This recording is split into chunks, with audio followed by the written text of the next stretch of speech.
ایک عالمی اسلامی انقلاب آ کر رہے گا. اس عالمی غلبہ اسلام سے پہلے ابھی امت مسلمہ کی بہت پٹائی ہونی ہے، بہت پٹائی ہونی ہے، بہت پٹائی. آپ نے صرف دین حق کی تبلیغ نہیں کی، اس کو قائم کر کے دکھایا ہے. بدترین عذاب عربوں پر آیا کھڑا ہے، سروں پر تنا ہوا ہے، بدترین. معافی چاہتا ہوں. امت مسلمہ بحیثیت مجموعی اللہ کی نگاہ میں مجرم، بہت بڑی مجرم. کیوں؟ 1 انچ زمین دنیا میں نہیں دکھا سکتی جہاں اللہ کا دین قائم ہو. 3 فتوے ہیں اس مفتی اعظم جو ہماری اتاری ہوئی شریعت کے مطابق فیصلے نہیں کرتے، وہی تو کافر ہیں، وہی تو مشرک ہیں، وہی تو فاسق ناہنجار ہیں، باغی. اخلاقیات کی بنیاد کیا ہے؟ کیا نیکی اور بدی کی کوئی مستقل اقدار ہے؟ Good and evil are they permanent values? یا جیسے آج کل کی بات ہو گئی ہے، بہت بڑی گمراہی کی بات ہے لیکن بہت عام کہی جاتی ہے، nothing is good or evil, only thinking makes it so. نہ کوئی نیکی نیکی ہے، نہ کوئی بدی بدی ہے. یہ تو ہمارے سوچنے کا انداز ہے، کسی کو نیکی کہہ دیتے، کسی کو بدی نہیں. یہ مسائل ہیں جن سے روز اول سے فلسفی لوگ ان کے بارے میں غلطاؤں پیچھا رہے، سوچتے رہے، غور و فکر کرتے رہے. وہ سارا سفر جو آدم سے لے کر محمد تک صلی اللہ علیہ وسلم تمام فلسفیوں نے ذہنی سفر طے کیا، وہ حضور کو ان چند دنوں میں غار حرا کی خلوت میں طے کرا دیا گیا، تاکہ انسان نے بحیثیت انسان جو کچھ سوچا ہے وہ آپ کے علم میں آ گئے. اس کے بعد اب اقرا بسم ربک الذی خلق. انسانی سوچ تو یہیں تک ہے، اب پڑھو اپنے رب کا نام لے کر جس نے تمہیں الگ سے پیدا کیا. اور اس کے بعد پھر 2 حکم آئے. اب یہ غور و فکر کا ایک دور تو ختم ہو گیا، فلسفیانہ غور و فکر تکمیل کو پہنچا. ایک دوسرا شروع ہوا، اب ایک فکر دامنگیر ہوا، یہ میرے اوپر کتنی بڑی ذمہ داری آ گئی ہے، یہ معاشرہ ٹھیک ہو سکتا ہے، یہاں امکان ہے اصلاح کا. خود قرآن نے کہا انا سنلقی علیک قولا ثقیلا، ہم آپ پر ایک بہت بھاری بوجھ ڈالنے والے ہیں. اب یہ فکر دامنگیر ہوئی، اس کے لیے غور کرتے رہتے تھے، سوچتے رہتے تھے. تو دونوں یہ صورتیں شروع ہوتی ہیں، اے نبی اب یہ غور و فکر کا کام چھوڑیے، اب میدان میں آئیے، کمر کس لیجیے. یا ایھا المزمل قم، یا ایھا المدثر قم. دونوں جگہ ایک ہی امر ہے، قم، کھڑے ہو جاؤ، کمر بستہ ہو جاؤ. لیکن عجیب بات ہے، میں چند منٹ لے رہا ہوں اس پر. رات کو کمر کسو، کھڑے رہو ہمارے سامنے. قم اللیل الا قلیلا نصفہ او انقص منہ قلیلا او زد علیہ ورتل القرآن ترتیلا. یہ مشقت، جانگسل، اگرچہ اخلاق کے اعتبار سے آپ انسانیت کی بلندی پر ہیں، انک لعلی خلق عظیم، لیکن یہ بوجھ جو آپ پر آیا ہے نبوت و رسالت کا، اس کے لیے آپ کو کچھ اور مشقت جھیلنے کے لیے تیاری کرنی ہوگی. ان ربک یعلم انک تقوم ادنی من ثلثی اللیل ونصفہ وثلثہ وطائفۃ من الذین معک. پھر اللہ نے بتایا بھی، اللہ کے علم ہے نبی کہ آپ اور آپ کے ساتھیوں کی جماعت کھڑی رہتی ہے رات کو 2/3 رات، یا کم سے کم نصف یا تہائی جب.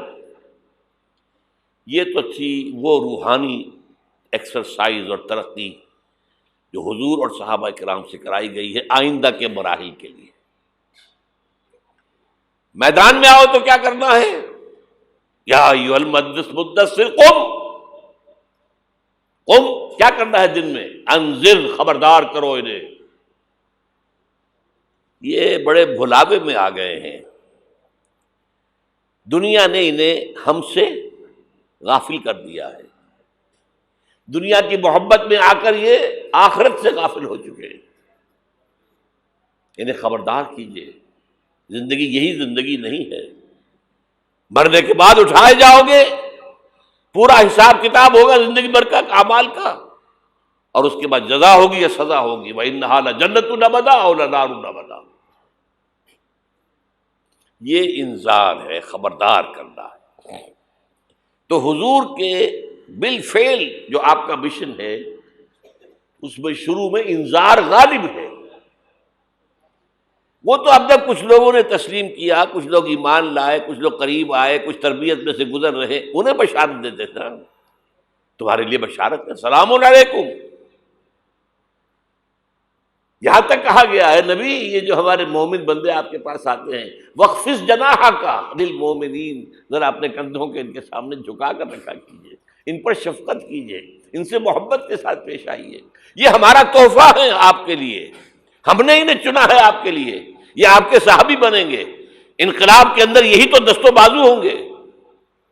ٹھیک ہے ان میں غلام بھی ہیں، ان میں غریب بھی ہیں، ان میں مزدور بھی ہیں، لیکن یہی ہیں جو تاریخ کے دھارے کا رخ موڑیں گے۔ پھر بشارت کا دور آیا ہے بعد میں، شروع میں تو انذار ہے۔ یہاں میرا جی چاہ رہا ہے میں آپ کو حضور کا ایک خطبہ اور سنا دوں انذار ہی کے حوالے سے۔ جب آیت آئی کہ اب انذر عشیرتک الاقربین، اے نبی اب اپنے قریب کے رشتہ داروں کو خبردار کیجیے۔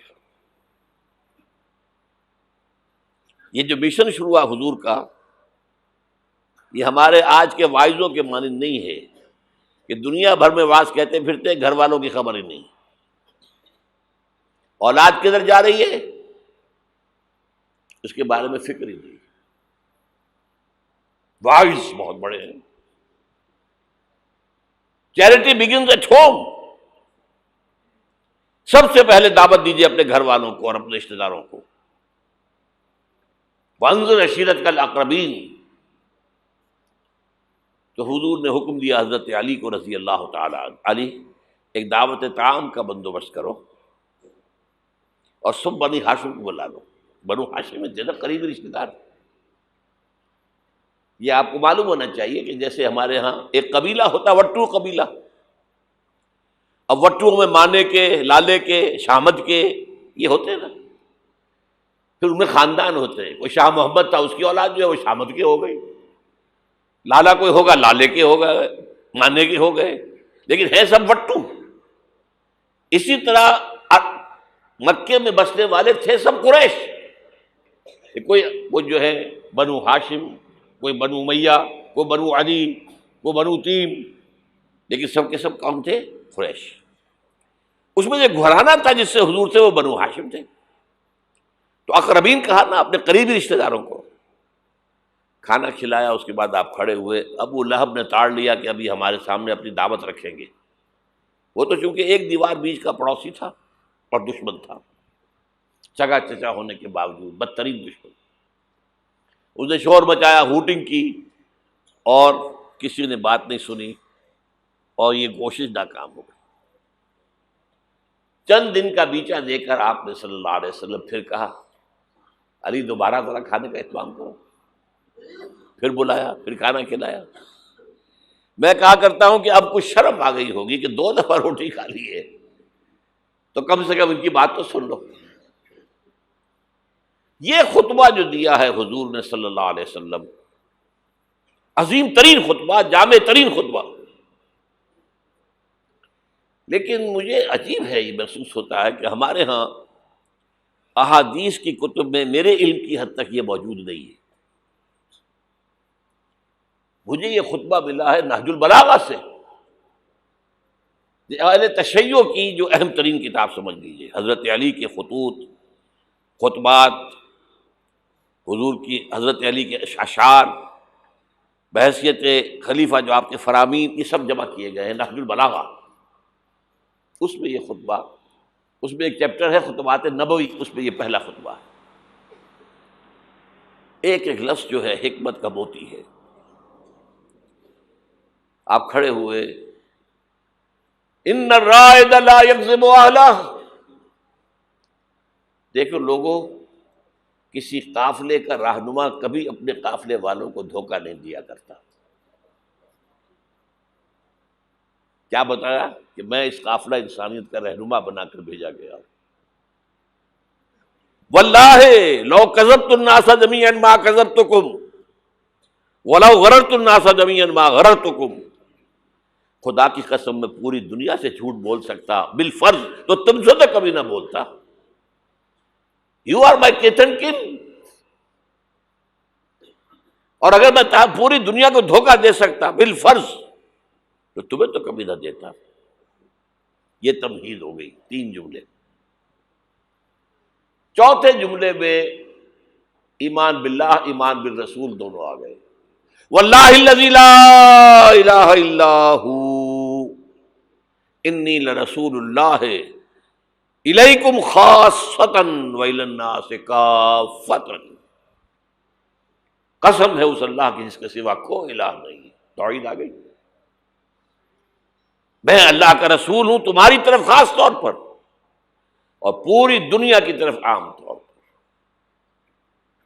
اب جو جملے آ رہے ہیں وہ سارے انذار آخرت پر ہیں. واللہ لتموتن کما تنامون. خدا کی قسم تم سب پر موت آئے گی جیسے کہ روزانہ رات کو سو جاتے ہو. ثم لتبعثن کما تستيقظون. پھر ایک صبح ہوگی جب اٹھا لیے جاؤ گے جیسے کہ روزانہ صبح بیدار ہو جاتے ہو. وہ صبح قیامت بھی آئے گی. اور کبھی آپ نے نوٹ کیا بیداری کے وقت کی دعا مسنون کون سی ہے؟ الحمدللہ الذی احیانی بعدما اماتنی والیہ النشور. اللہ کے حمد، اس کی تعریف، اس کا شکر، جس نے مجھے دوبارہ زندہ کر دیا اس کے بعد کہ مجھ پر بہت طاری ہو گئی تھی. جو شخص روزانہ صبح یہ الفاظ پڑھے گا جب صبح قیامت کو اٹھے گا تو اس کی زبان پر یہ الفاظ آئیں گے کہ نہیں آئیں گے؟ الحمدللہ الذی احیانی بعدما اماتنی والیہ النشور.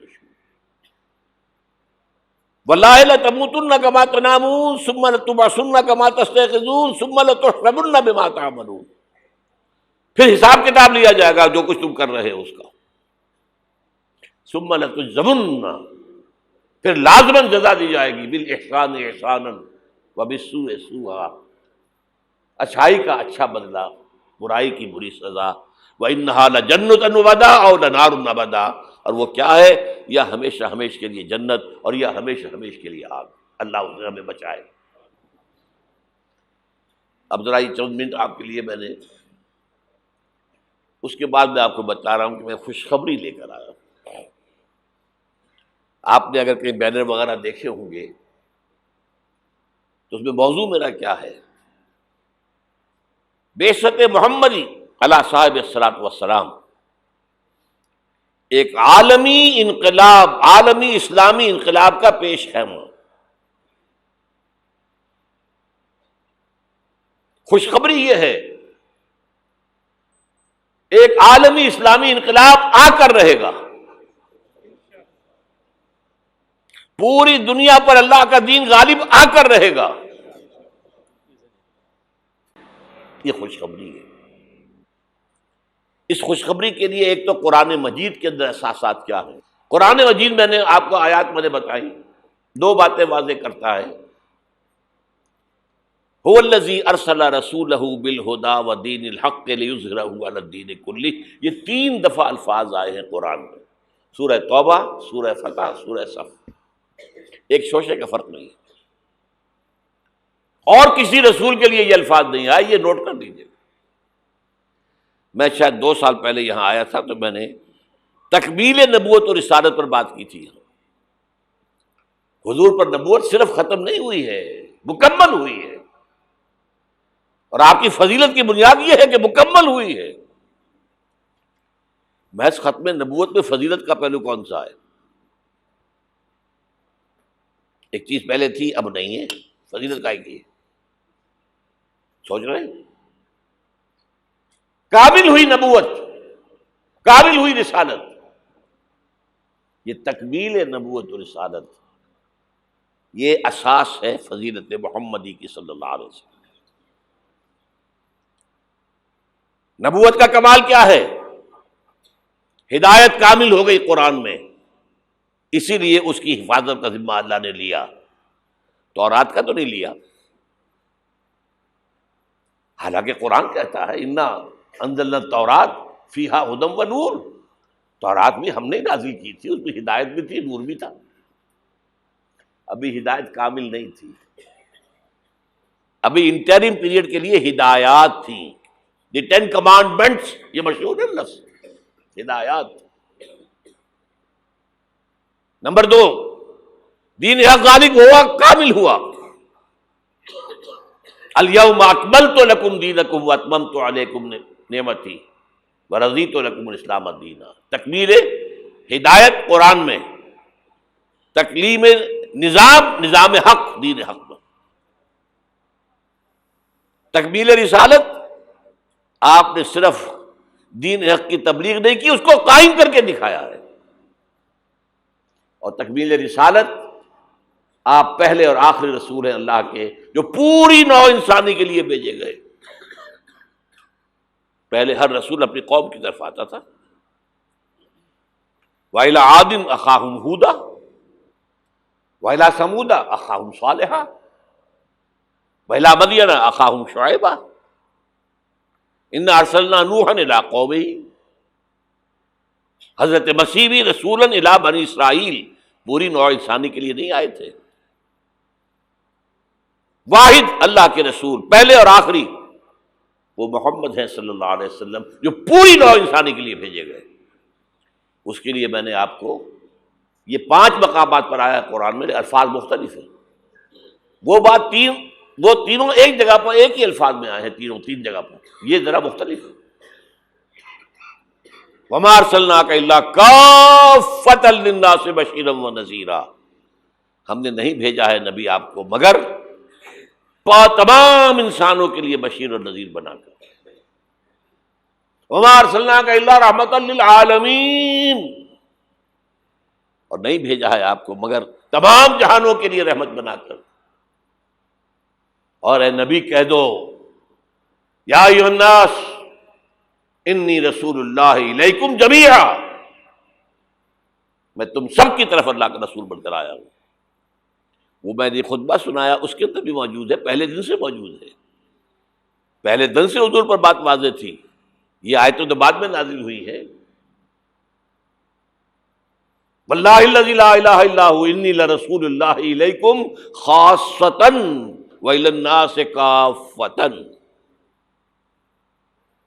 اب نتیجہ نکالیے اس کا صغرا کبرا۔ حضور کو بھیجا دین کے غلبے کے لیے، بھیجا پوری نوع انسانی کے لیے۔ تو جب تک پوری نوع انسانی پر اللہ کا دین غالب نہ ہو، کیا حضور کا مقصد بعثت مکمل ہو گیا؟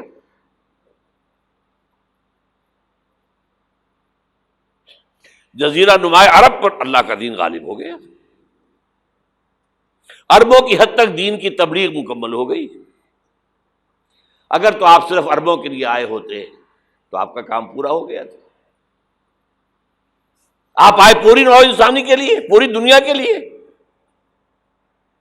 تو پھر اقبال کے لفظ میں سنیے، وقت فرصت ہے کہاں، کام ابھی باقی ہے، نور توحید کا اتمام ابھی باقی ہے۔ تو پوری دنیا جب تک اس نور توحید سے جگمگا نہ اٹھے، پوری دنیا جب تک نور رسالت سے منور نہ ہو جائے، اس وقت تک وقت فرصت ہے کہاں، کام ابھی باقی ہے۔ اور کیا ہو سکتا ہے کہ دنیا ختم ہو جائے اور حضور کی بعثت کا مقصد مکمل نہ ہو؟ ناممکن۔ تو قرآن سے ثابت ہوا کہ ایک عالمگیر اسلامی انقلاب آ کر رہے گا، جیسے حضور کے دست مبارک سے اور آپ کے حیات طیبہ کے دوران جزیرہ نما عرب میں ایک اسلامی انقلاب آیا۔ اب اس میں حضور کی طرف سے حدیث سے سنیے۔ ایک حدیث ہے، بڑی پیاری حدیث ہے، حضور نے اپنے دور سے لے کر اور قیامت تک 5 ادوار کا ذکر کیا ہے۔ مجھے یاد نہیں رہا، ہم نے ان حدیثوں کو ایک 4 ورقے کی شکل میں بہت عام کیا ہے، لاکھوں کی تعداد میں شائع کیا ہے۔ میرا خیال تھا کہ میں لے آؤں گا یہاں بھی آپ کے لیے تحفے کے طور پر، بھول گیا میں۔ یہ حدیث جو ہے حضرت نعمان بن بشیر سے ہے رضی اللہ تعالی عنہ، اور مسند احمد ابن حنبل میں ہے رحمۃ اللہ علیہ۔ حضرت نعمان بن بشیر فرماتے حضور نے ارشاد فرمایا تکون النبوۃ فیکم ما شاء اللہ ان تکون، لوگوں دیکھو نبوت تمہارے مابین رہے گی جب تک اللہ چاہے گا کہ رہے۔ ثم یرفع اللہ اذا شاء یرفعها، پھر جب اللہ چاہے گا اسے اٹھا لے گا۔ کیا مطلب؟ میں رہوں گا تمہارے مابین جب تک اللہ چاہے گا، پھر جب اللہ مجھے اپنے پاس بلا لے گا، میری وفات ہو جائے گی تو دور نبوت ختم ہو جائے گا۔ ثم تکون خلافۃ علی منہاج النبوہ، پھر ایک دور ہوگا خلافت، لیکن نبوت کے نقش قدم پر، بالکل نقش قدم پر، ڈٹو، کاربن کاپی، کوئی فرق نہیں ہوگا، بال برابر بھی۔ اس کو ہم کہتے ہیں خلافت راشدہ۔ حدیث میں ہے خلافت علی منہاج النبوہ، فتکون ما شاء اللہ ان تکون، وہ بھی رہے گا جب تک اللہ چاہے گا۔ ثم یرفع اللہ اذا شاء یرفع، جب اللہ چاہے گا اسے بھی اٹھا لے گا۔ پھر تیسرا دور آئے گا، ثم یکون ملکا عاضا، پھر ایک کاٹ کھانے والی ملوکیت کا دور آئے گا، بادشاہت، ملوکیت، کاٹ کھانے والی، ظالم۔ یہ دور ملوکیت ہے۔ بنو امیہ، بنو عباس، یہ خلفاء نہیں تھے، بادشاہ تھے، یہ ملوکیت تھی۔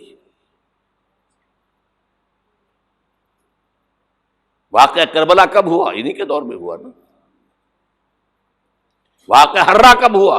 انہی کے دور میں ہوا۔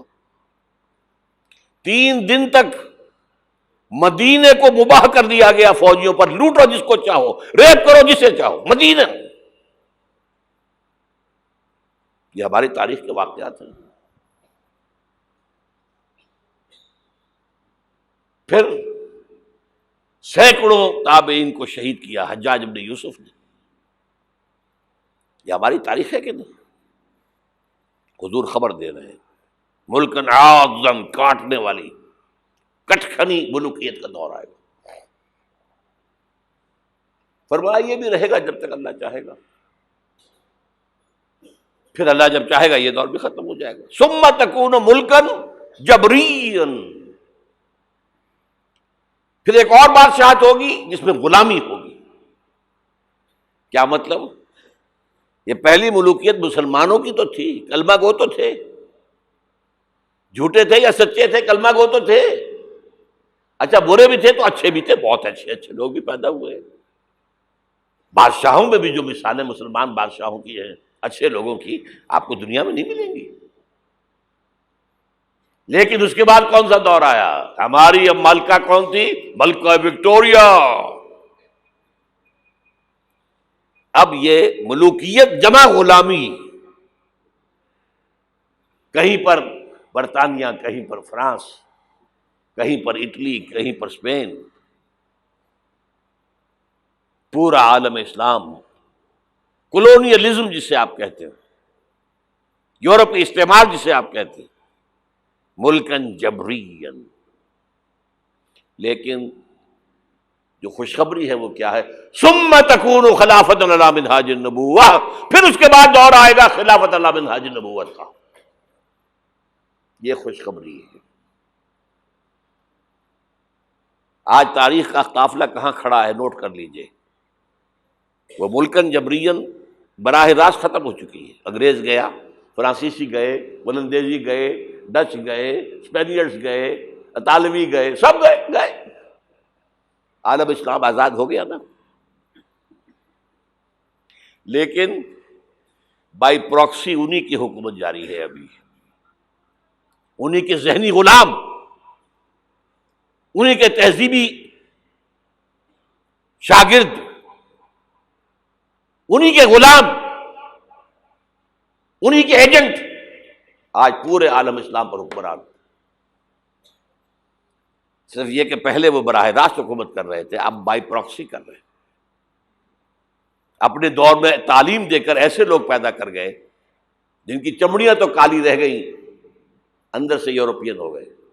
اور بیکاروں نے یہی کہا تھا ہم جو نظام تعلیم یہاں بنا رہے ہیں اس کے نتیجے میں ہندوستان کے لوگوں کی چمڑی کی رنگت تو نہیں بدلے گی لیکن اندر سے وہ بالکل بدل جائے گا. انہی کے غلام ہیں، انہی کی تہذیب، انہی کی عریانی، انہی کی بے حیائی، انہی کی بے شرمی. یہ دور انٹرم پیریڈ ہے، چوتھا دور ختم ہوا ہے، پانچواں آیا نہیں ہے، لیکن پانچواں زیادہ دور نہیں ہے. یہ دور آئے گا. پہلی بات تو یہ کہ آئے گا، اس میں میں نے قرآن سے بھی ثابت کر دیا، حدیث سے بھی ثابت کر دیا. اس میں جو شک کرے میرے نزدیک اس کے ایمان میں شک ہے. اچھا اب جب آئے گا تو کس شان سے آئے گا؟ اب جب آئے گا گلوبل ہوگا. ویسے بھی اب دنیا گلوبلائز ہو چکی ہے. آج تو آپ کہتے ہیں دنیا کیا ہے؟ It's a global village. اب جو نظام بھی آؤگا گلوبل ہوگا. اب اس میں دو حدیثیں آپ سن لیجئے. اب جب خلافت اللہ منہاج النبوت آئے گی تو وہ کسی ایک علاقے کے اندر محدود نہیں ہوگی. حضرت ثوبان رضی اللہ تعالیٰ عنہ حضور کے ایک غلام تھے جنہیں آپ نے آزاد کر دیا تھا. انہیں عربی میں کہتے مولا، ان ثوبان مولا رسول اللہ صلی اللہ علیہ وسلم. انہی کے ذہنی غلام، انہی کے تہذیبی شاگرد، انہی کے غلام، انہی کے ایجنٹ آج پورے عالم اسلام پر حکمران. صرف یہ کہ پہلے وہ براہ راست حکومت کر رہے تھے، اب بائی پراکسی کر رہے ہیں. اپنے دور میں تعلیم دے کر ایسے لوگ پیدا کر گئے جن کی چمڑیاں تو کالی رہ گئیں، اندر سے یورپین ہو گئے. اور بیکاروں نے یہی کہا تھا ہم جو نظام تعلیم یہاں بنا رہے ہیں اس کے نتیجے میں ہندوستان کے لوگوں کی چمڑی کی رنگت تو نہیں بدلے گی لیکن اندر سے وہ بالکل بدل جائے گا.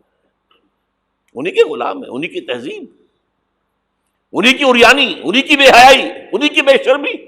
یہ دور انٹرم پیریڈ ہے، چوتھا دور ختم ہوا ہے، پانچواں آیا نہیں ہے، لیکن پانچواں زیادہ دور نہیں ہے. یہ دور آئے گا. پہلی بات تو یہ کہ آئے گا، اس میں نے قرآن سے بھی ثابت کر دیا، حدیث سے بھی ثابت کر دیا. اس میں جو شک کرے میرے نزدیک اس کے ایمان میں شک ہے. اچھا اب جب آئے گا تو کس شان سے آئے گا؟ اب جب آئے گا گلوبل ہوگا. ویسے بھی اب دنیا گلوبلائز ہو چکی ہے. آج تو آپ کہتے ہیں دنیا کیا ہے؟ It's a global village. اب جو نظام بھی آؤگا گلوبل ہوگا. اب اس میں دو حدیثیں آپ سن لیجئے. اب جب خلافت اللہ منہاج النبوت آئے گی تو وہ کسی ایک علاقے کے اندر محدود نہیں ہوگی. حضرت ثوبان رضی اللہ تعالیٰ عنہ حضور کے ایک غلام تھے جنہیں آپ نے آزاد کر دیا تھا. انہیں عربی میں کہتے مولا، ان ثوبان مولا رسول اللہ صلی اللہ علیہ وسلم. یہ مولا کا لفظ عجیب ہے. آقا بھی مولا ہوتا ہے، غلام آزاد ہو جائے وہ مولا ہے. حالی موالی، موالی جو بنا ہے لفظ. بہرحال ان ثوبان مولا رسول اللہ صلی اللہ علیہ وسلم قال، حضور نے فرمایا صلی اللہ علیہ وسلم، قال النبی صلی اللہ علیہ وسلم ان اللہ زوالی الارض، اللہ نے میرے لیے ساری زمین کو لپیٹ دیا. فرأیت مشارقہا و مغاربہا، میں نے سارے مشرق دیکھ لیے، سارے مغرب دیکھ لیے. اب اس کو نہ سوچیے کیسے دیکھ لیے ہوں گے، زمین تو گول ہے، لپٹی کیسے ہوگی. یہ معاملہ اللہ کا اس کے رسول کے مابین. اللہ اپنے رسولوں کو جو مشاہدات کراتا ہے وہ ہماری سمجھ سے بالاتر ہے. ہمیں شب معراج کی سمجھ کیسے آئے گی؟ فَأَوْلَىٰ إِلَىٰ عَبْدِهِ مَا أَوْحَىٰ، ہمیں کیا پتا کیا راز و نیاز کی باتیں ہوئی تھی، ہمیں کیا اندازہ؟ بہرحال حضور فرماتے ہیں ان اللہ زوالی الارض، زمین لپیٹ دی، فرائے تو مشارقہا و مغاربہا، میں نے سارے مشرق دیکھ لیے، سارے مغرب دیکھ لیے، وَإِنَّ أُمَّتِي سَيَبْلُغُ مُلْكُهَا مَا سُوِئَ لِي مِنْهَا، سنو میری امت کی حکومت ان تمام علاقوں پر قائم ہوگی جو مجھے زمین کو لپیٹ کر دکھا دیے گئے۔ کوئی شک ہے؟ اگر شک ہو تو اپنے ایمان کی خیر بنائیے۔ یہ روایت صحیح مسلم کی ہے، صحیحین کی روایت جو ہے وہ تو سب سے ٹاپ۔ دوسری حدیث مقداد ابن الاسود رضی اللہ تعالیٰ عنہ سے، وہ فرماتے ہیں کہ حضور نے فرمایا لا يبقى على ظهر الارض بيت وبر ولا بدر الا ادخله الله كلمة الاسلام، اس زمین پر نہ کوئی گھر بچے گا اینٹ گارے کا بنا ہوا، نہ کوئی خیمہ ہوگا جو بالوں کے کمبلوں سے بنا ہوا ہو، مگر یہ کہ اس میں اللہ کلمہ اسلام کو داخل کر کے رہے گا۔ بعز عزیز او ذل ذلیل، یا تو کسی باعزت کے اعزاز کے ساتھ، وہ ایمان خود قبول کرے گا، اسلام اس کے اندر داخل ہوگا، اس کا بھی اعزاز ہوگا۔ وَلِلَّهِ الْعِزَّةُ وَلِرَسُولِهِ وَلِلْمُؤْمِنِينَ وَلَكِنَّ الْمُنَافِقِينَ لَا يَعْلَمُونَ، اور جو نہیں اسلام قبول کرے گا اسے نیچے ہو کر رہنا پڑے گا، یؤتُوا الْجِزْيَةَ عَنْ يَدٍ وَهُمْ صَاغِرُونَ، انہیں اسلام کی سپریمیسی قبول کرنی پڑے گی۔ کوئی گھر نہیں بچے گا جس میں کہ اللہ کا کلمہ داخل نہ ہو جائے۔ حضرت مقداد کہتے ہیں پھر میں نے اپنے دل میں کہا وَيَكُونَ الدِّينُ كُلُّهُ لِلَّهِ، یہ جو سورہ انفال میں الفاظ آئے ہیں دین کل کا کل اللہ کے لیے ہو جائے تب تو یہ ہو جائے گا۔ تو اس خوشخبری کو سامنے رکھیے، حضور کا مقصد بعثت غلبہ دین، بھیجا گیا پوری نوع انسانی کے لیے، تکمیل اس وقت ہوگی جب پورے عالم انسانیت پر دین کا غلبہ ہو جائے، جیسے 1400 برس قبل عرب میں ہو گیا تھا، اور یہ ہو کر رہے گا۔ اس کی خبر 5 ادوار کے اعتبار سے حضور نے دے دی، اس کے گلوبل ہونے کی حضور نے 2 حدیثیں میں نے آپ کے سامنے رکھ دی، ہمیشہ وہ ہوگا۔ اور آج دنیا ادھر جا رہی ہے، اور دنیا کو ہے پھر مار کا روح و بدن پیش، تہذیب نے پھر اپنے درندوں کو ابھارا، اللہ کو پابر دیے مومن پہ بھروسہ، ابلیس کو یورپ کی مشینوں کا سہارا۔ امریکہ مشینوں کے بل پر کھڑا ہوا ہے، اس کی تہذیب ختم ہو چکی ہے۔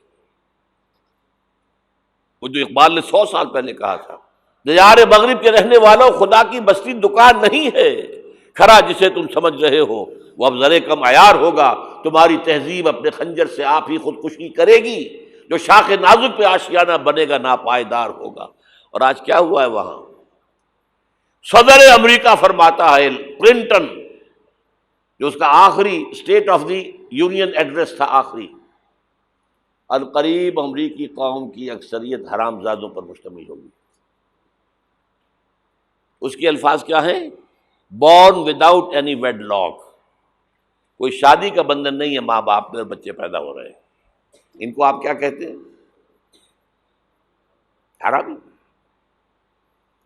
اب لوگوں کی اکثریت کو پتہ ہی نہیں ہمارا باپ کون تھا، جانتے ہی نہیں۔ نتیجہ یہ نکلا ہے بالفعل کہ مجھے اسکول میں داخلے کے لیے فارم کبھی آپ نے پر کیا ہوگا اپنے بچے کے لیے، لے گئے آپ، اس کا نام یہ ہے، اس کے باپ کا نام یہ ہے، اس کی پیدائش یہ ہے، اس کا یہ ہے، اب وہاں باپ کا کھانا ہی نکال دیا، اسے پتہ ہی نہیں، ماں کا نام لکھ دو۔ یہ تہذیب ہے ان کی۔ بہرحال دنیا ایک بہت بڑے تصادم کی طرف بڑھ رہی ہے۔ اب میں اس سے اگلی بات جو کہنا چاہتا ہوں اس کے لیے پہلے سے معذرت کر لوں، خوشخبری میں نے دی ہے تو بدخبری بھی مجھے دے دی۔ اس عالمی غلبہ اسلام سے پہلے ابھی امت مسلمہ کی بہت پٹائی ہونی ہے، بہت پٹائی ہونی ہے، بہت پٹائی ہونی ہے۔ یہ میں نہیں کہہ رہا، حضور نے کہا ہے۔ کتاب الملاحم احادیث کی کتابوں کے آخر میں یہ 4 ابواب جو آتے ہیں جن کو عام طور پہ علماء بھی نہیں پڑھتے، اس لیے کہ ان سے کوئی فقہی مسئلہ تو نکلتا نہیں، ان سے کوئی شرعی حکم نہیں نکلتا، وہ تو پیشین گوئیاں ہیں۔ کتاب الفتن، کیسے کیسے فتنے اٹھیں گے، کتاب الملاحم، کیسی کیسی جنگیں ہوں گی، کتاب اشراط الساعہ، قیامت کی جو علامات کیا ہوں گی، کتاب علامات القیامہ، یہ کیا ہوں گے، ان ابواب کو پڑھیے تو آپ کو معلوم ہوگا اس دور کے آنے سے پہلے ابھی امت مسلمہ پر اللہ کے عذاب کے بہت سخت کوڑے پڑ گئے۔ معافی چاہتا ہوں، اگر رسولوں کی شان یہ تھی کہ وہ مبشر بھی تھے اور نذیر بھی تھے، تو میں بھی ایک ادنا غلام انہیں کا ہوں۔ میں جو کہہ رہا ہوں قرآن اور حدیث سے کہہ رہا ہوں۔ یہ عذاب کیوں آئے گا؟ امت مسلمہ بحیثیت مجموعی اللہ کی نگاہ میں مجرم، بہت بڑی مجرم۔ کیوں؟ 1 انچ زمین دنیا میں نہیں دکھا سکتی جہاں اللہ کا دین قائم ہو۔ یہ مذہب ہے، مسجدیں ہیں، حج ہے اور عمرے ہیں، یہ مذہب ہے۔ دین کہاں ہے؟ اللہ کا نظام کہاں ہے؟ دین حق کہاں ہے؟ وہ نظام عدل کہاں ہے؟ وہ نظام سیاست کہاں ہے؟ وہ قانون شریعت کہاں ہے؟ آپ کی ساری معیشت سود کے اوپر ہے، اور سود سے زیادہ بڑا گھناؤنا جرم کوئی نہیں، سود سے زیادہ بڑا گھناؤنا گناہ کوئی نہیں، جس کے بارے میں حضور نے فرمایا الربا 70 جزءا یحوما، 2 حدیثیں ہیں یہ، ربا کے 70 حصے ہیں، یہ 70 گناہ ہیں، 70 گناہ ہیں، جن میں چھوٹے بھی ہیں بڑے بھی ہیں، 70 گناہ۔ ایسا رہا ان میں سب سے چھوٹا اس کے مساوی ہے ان ينكح الرجل امه، کہ کوئی شخص اپنی ماں سے زنا کرے۔ سنن ابی داؤد کی روایت ہے، سن لیجیے، پڑھ لیجیے۔ سارا نظام آپ کا کہاں ہے؟ تجارت ہو تو اس پر ہے، زراعت ہو تو اس پر ہے، بیج لیا تھا تو سودی قرضے پہ لیا تھا، اس کے بعد جو اس کے لیے کھاد خریدی تھی سودی قرضے پہ خریدی تھی، پیسٹیسائڈز خریدے تھے سودی قرضے پہ خریدے تھے، اس کے بعد اگر کوئی ہارویسٹر لیا ہے، کوئی اور لیا، ٹریکٹر لیا تو سودی سود، ہر دانے گندم میں سود ہے۔ کوئی شخص بچا ہوا نہ، میں بچا ہوا نہ بچے ہوئے، کوئی بچا ہوا نہیں۔ سارا کاروبار، ساری صنعت و حرفت، ساری حکومت، پوری حکومت، پوری قوم سود کے اندر جکڑی ہوئی۔ ایک ایک شخص، کہاں ہے اسلام؟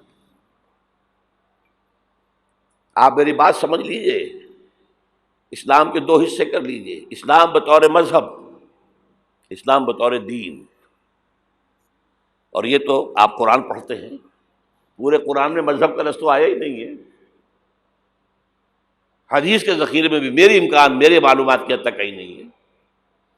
یہ مذہب تو ہمارے یہاں استعمال ہوتا تھا فقہوں کے لیے، مذہب حنفی، مذہب مالکی، مذہب شافعی، مذہب حنبلی، اب ایک مذہب سلفی اہل حدیث حضرات کا ہو گیا ہے، مذہب ظاہری، بعض مذہب جعفری، یہ فقہوں کے لیے تھا۔ مذہب کیا ہے؟ مذہب کا نام 3 چیزوں کا مجموعہ مذہب ہے، کچھ عقائد، کچھ عبادات، کچھ رسومات۔ بچہ پیدا ہوگا تو کیا کریں گے؟ عقیقہ کریں گے۔ کوئی فوت ہوگا تو کیا کریں گے؟ جنازہ پڑھائیں گے، کفن دفن کریں گے۔ شادی ہوگی تو کیا کریں گے؟ ایجاب و قبول ہوگا، ولیمہ ہوگا۔ یہ رسومات ہیں۔ دین یہ نہیں ہے، دین ہے اللہ کا دین، اللہ کا نظام، اللہ کا قانون۔ وَمَن لَّمْ يَحْكُم بِمَا أَنزَلَ اللَّهُ فَأُولَٰئِكَ هُمُ الْكَافِرُونَ، جو اللہ کی اتاری ہوئی شریعت کے مطابق فیصلے نہ کرے وہی تو کافر ہے۔ میں اور آپ کون ہیں؟ برا نہ مانیے، فیس دی فیکٹس۔ اور یہ فتویٰ کس کا ہے؟ اللہ کا ہے۔ وَمَن لَّمْ يَحْكُم بِمَا أَنزَلَ اللَّهُ فَأُولَٰئِكَ هُمُ الْكَافِرُونَ وَمَن لَّمْ يَحْكُم بِمَا أَنزَلَ اللَّهُ فَأُولَٰئِكَ هُمُ الظَّالِمُونَ وَمَن لَّمْ يَحْكُم بِمَا أَنزَلَ اللَّهُ فَأُولَٰئِكَ هُمُ الْفَاسِقُونَ۔ 3 فتوے ہیں اس مفتی اعظم کے، جو ہماری اتاری ہوئی شریعت کے مطابق فیصلے نہیں کرتے وہی تو کافر ہیں، وہی تو مشرک ہیں، وہی تو فاسق ناہنجار ہیں، باغی۔ یہ ہے امت مسلمہ کا حال۔ اب سعودی عرب ذرا پیچھے پیچھے چل رہا تھا، اب آگے بڑھ رہا ہے۔ اب مخلوط تعلیم کی یونیورسٹی وہاں قائم کر دی گئی ہے۔ شاہ عبداللہ صاحب جو ہے بش سے NOC لے کر آئے ہیں تو اسے بادشاہ مانا گیا ہے۔ امریکہ کے غلام بکے ہوئے، سولڈ، اور وہی کیا سب سارے کے سارے ہمارا وہ شخص خبیث جو ہمیں اس جنگ میں امریکہ کا جو ہے اعلی کار بنا کر دفع ہو گیا یہاں سے، اور اس کے نتیجے میں آج ہمارے ہاں ساری بدامنی ہے۔ یہ کیوں ہو رہا ہے؟ جنگ تو امریکہ کی ہے۔ آج ہمیں باور کرا دیا گیا ہماری جنگ ہے، یہ امریکہ کی سب سے بڑی کامیابی ہے۔ ہماری جنگ کیسے ہے بھائی؟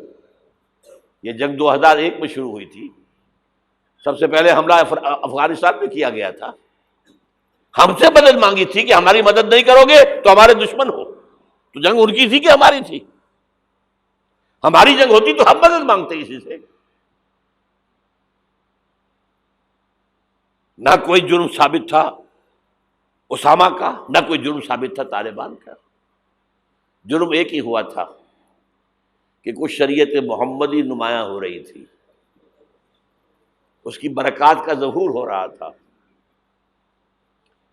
90% عراق کے اندر امن قائم ہو گیا۔ یہ بات کہی اقبال نے 1936 میں، ان کی آخری نظموں میں سے ہے ابلیس کی وجہ سے شورا۔ اس میں ابلیس کہتا ہے کہ نہ مجھے جمہوریت سے کوئی ڈر ہے، میرا اپنا بنایا ہوا نظام ہے، وہی شیطانی نظام ہے۔ یہ ہم نے خود شاہی کو پہنایا جمہوری لباس، جب ذرا آدم ہوا ہے خود شناس و خود نگر۔ نہ اشتراکیت سے مجھے کوئی ڈر ہے، کب ڈرا سکتے ہیں مجھ کو اشتراکی کوچہ گرد؟ یہ پریشان روزگار آشفتہ بغض آشفتہ ہوں ہے، اگر کوئی ڈر خطر مجھ کو تو اس امت سے ہے، اس کی خاکستر میں ہے اب تک شرار آرزو۔ اس کے انگارے اوپر سے اس کے اوپر راکھ آ گئی ہے، نظر نہیں آ رہا، اندر آگ دہک رہی ہے، ان کے دلوں کے اندر آگ دہک رہی ہے۔ عصر حاضر کے تقاضاؤں سے ہے، لیکن یہ خوف ہو نہ جائے آشکارا شر پیغمبر کہیں، وہ شر پیغمبر ابھر کر افغانستان میں سامنے آ رہا ہے۔ Billions and billions of dollars جو ہے امریکہ دیتا ہے، افغانستان میں افیون کی کاشت بند نہیں ہوتی، اور ملا عمر کا ایک حکم اور کاشت زیرو ہو گئی۔ انہوں نے کہا یہ تو ہمارے لیے انتہائی بڑا خطرہ ہے، یہ نظام اگر ظاہر ہو گیا دنیا پر، اگر یہ ابھی کلی ہے کھل گئی پھول بن گئی تو کیا ہوگا؟ یہ شیطنت ختم ہو جائے گی۔ اس لیے تہس نہس کیا افغانستان۔ وہ جنگ ہے۔ اب وہاں سے جو لوگ بھاگ کر آ گئے تھے ہمارے قبائلی علاقوں میں آ کر آباد ہو گئے، کیونکہ خود امریکہ لے کر آیا تھا انہیں۔ جب روسیہ کے خلاف جنگ ہو رہی تھی تو جہاد جہاد جہاد کا غلغلہ بلند کر کے، یہ اسامہ ابن لادن خود امریکہ کا ایجنٹ تھا اس وقت، عمر عبد الرحمان امریکہ کا ایجنٹ تھا، ایک اور ایجنٹ کس کام کے لیے تھے؟ عبداللہ اعظم، یعنی وہ لے کر آ رہے تھے مسلمانوں کو، مجاہدین کو، وہ خلوص کے ساتھ کام کر رہے تھے کہ یہاں اسلام آئے گا، اس جہاد کے نتیجے میں اسلامی ریاست قائم ہوگی، اسلام کا غلبہ ہو جائے گا، آؤ آؤ آؤ۔ امریکہ نے اپنا کام نکلوایا، اپنے دشمن کا تہس نہس کرایا، پھر بھاگ گیا۔ اور اب ان کے خلاف، اور ہمارے لوگوں نے پکڑ پکڑ کر لوگ دیے ہیں، پیسے کمائے ہیں، ارب ارب ڈالر لیے ہیں، ایک ایک کے سر کی قیمت کہاں گئی؟ وہ جو آئی تھی کہاں گئی؟ وہ واپس امریکی بینکوں میں پہنچ چکی ہوئی۔ یہ طوفان ہے اس وقت جو ہمارے سر پر کھڑا ہے۔ جو میں نے کیا بات کہی ہے نوٹ کر لیجئے، ہم بحیثیت مجموعی اللہ کے مجرم ہیں، باغی ہیں۔ کیوں؟ ہم نے کلونیلزم سے آزاد ہونے کے بعد، جب تک انگریز تھا ہم کہتے تھے ہم کیا کریں، ہم تو مجبور ہیں۔ کہیں فرانسیسیوں کی حکومت تھی، کہیں ولندیزیوں کی تھی، کہیں ہسپانویوں کی تھی، کہیں اطالویوں کی تھی، کیا کریں؟ جب وہ سارا پردہ ہٹا دیا، کسی ملک نے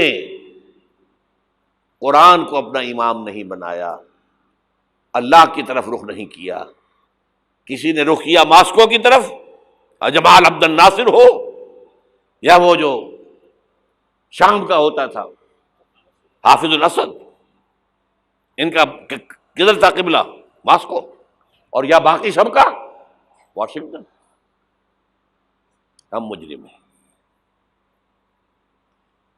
اب ان مجرموں میں بھی ایک ذرا تجزیہ کرنا پڑے گا، کون زیادہ بڑا مجرم ہے۔ یہ جو ہماری کوئی 150 ارب 150 کروڑ 1.5 ارب مسلمان ہیں، ان کا تجزیہ کر لیجئے، 30 کروڑ کے قریب عرب ہیں، یہ امیین جن کا حضور نے کہا تھا تمہاری طرف خاص طور پر بھیجا گیا ہوں، انی لرسول اللہ الیکم خاصۃً۔ ان کو کتنا بڑا مقام ملا کہ محمد ان میں سے تھے صلی اللہ علیہ وسلم۔ یہ رتبہ بلند ملا جس کو بھی، ہاشمی تھے کہ نہیں تھے، قرشی تھے کہ نہیں تھے۔ اور نمبر 2، ان کی زبان میں اللہ کا کلام ہے۔ ہم تو کیسے پڑھیں اللہ کا کلام؟ عربی سیکھیں، گرامر سیکھیں، گردانے رٹیں، چٹائی توڑ تعلیم حاصل کریں تو قرآن پڑھیں نا۔ ان کی تو مادری زبان میں ہے، پھر انہوں نے امام نہیں بنایا تو سب سے بڑے مجرم وہ ہیں۔ باقی جو 120 کروڑ ہے ان میں نمبر 2 ٹاپ کا مجرم مسلمانان پاکستان میں۔ وائی تم نے ایک ملک کی تقسیم کرائی، ہم سے دعائیں کی تھی کہ اللہ انگریز کی غلامی سے نکال کر ہمیں ہندو کی غلامی محمد دے دے، اے اللہ ہمیں ایک آزاد ملک دے دے، علیحدہ ملک دے دے، اللہ تیرے دین کا بول بالا کریں گے، تیرے دین کا نمونہ دکھائیں گے دنیا کو۔ یہ علامہ اقبال کا خواب تھا جو 1930 میں انہوں نے دیکھا تھا۔ ایک تو یہ کہ ہندوستان کے شمال مغرب میں ایک آزاد اسلامی ریاست قائم ہوگی، آزاد مسلمان ریاست۔ وہ تو 17 سال کے بعد ہو گئی، 37 کا خطبہ تھا، 47 میں قائم ہو گئی۔ دوسرے یہ کہ اگر ایسا ہو گیا تو ہمیں موقع مل جائے گا کہ اسلام کے چہرے پر جو داغ دھبے عرب ملوکیت، عرب امپیریلزم، شہنشاہیت کے دور میں آ گئے تھے، اب دنیا تو دیکھتی ہے نا بنو امیہ کا دور کیسا تھا۔ آخر ہماری تاریخ ہی کا داغ ہے نا، واقعہ کربلا کس کا داغ ہے، واقعہ ہررا کس کی تاریخ کا داغ ہے؟ ہمارے چہرے کا داغ ہے نا، تاریخ تو ہماری ہے۔ ہم یہ چہرے پر، اسلام کے چہرے سے یہ داغ دھبے دھو کر اصل اسلام اور اس کا عہد حاضر کے تقاضوں کے مطابق ایک نظام قائم کر کے دنیا کو دکھائیں گے، ایک مثال ہوگی۔ اور قائد اعظم نے کہا تھا یہ ایک روشنی کا مینار ہوگا۔ But we went back upon our promise، ہم نے اللہ سے وعدہ، اللہ نے کہا ٹھیک ہے لو۔ سورہ اعراف میں ذکر ہے حضرت موسیٰ کی آمد کے بعد کہا تھا بنی اسرائیل نے، اے موسیٰ ہم پر تو تمہارے آنے سے پہلے بھی ظلم ہو رہا تھا اور تمہارے آنے کے بعد بھی ہو رہا ہے، تمہارے آنے سے ہمیں تو کوئی حاصل ہوا نہیں۔ سورہ اعراف میں ان کا قول ہے عصا ربکم ان یہلک عدوکم ویستخلفکم فی الارض فینظر کیف تعملون۔ قریب ہے کہ تمہارا رب تمہارے دشمن کو ہلاک کر دے، فرعون اور لاؤ لشکر کو غرق کرے، تمہیں دنیا میں حکومت دے، پھر دیکھے گا تم کیا کرتے ہو۔ اللہ نے ہمارے دشمن کو قتل کیا ہے۔ گاندھی کے لیے یہ موت سے کم بات نہیں تھی، کانگریس کے لیے یہ موت سے کم بات نہیں تھی۔ بھارت ماتا کے ٹکڑے، کچھ ہی دنوں پہلے گاندھی نے کہا تھا میری لاش کے اوپر پاکستان بن سکتا ہے، بنا؟ کیسے بن گیا؟ تو اللہ کا فیصلہ ہے، یہ معجزہ تھا۔ رمضان المبارک کی 27ویں شب کو نازل ہوا یہ، جو رات نزول قرآن کی ہے وہی رات نزول پاکستان کی ہے، معجزہ تھا۔ لیکن تم نے تو محل بنائے ہیں، تم نے دنیا بنائی ہے، تم نے موٹر وے بنا لی ہے، ہمارا دین کہاں ہے؟